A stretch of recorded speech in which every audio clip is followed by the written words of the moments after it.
As a seller looking to sell and purchase another property, do you know that you can leverage your equity when selling your home?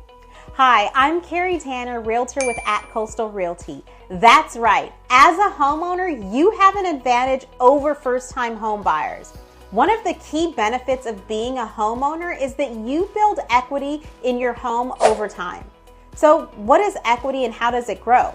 According to Bankrate, and I quote, "Home equity is the portion of your home you've paid off."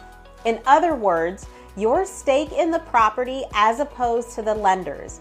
It is the appraised value of your home minus outstanding mortgage and loan balances.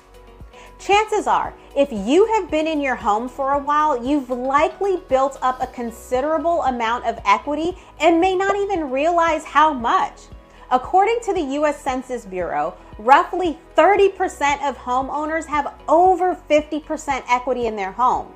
The equity you have built up can be used to finance a portion of your next home and put you in a stronger position to purchase.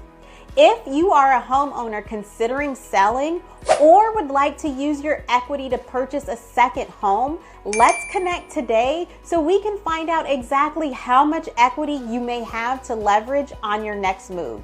Thanks for watching. I'm Carrie Tanner, the key to unlocking your real estate dreams.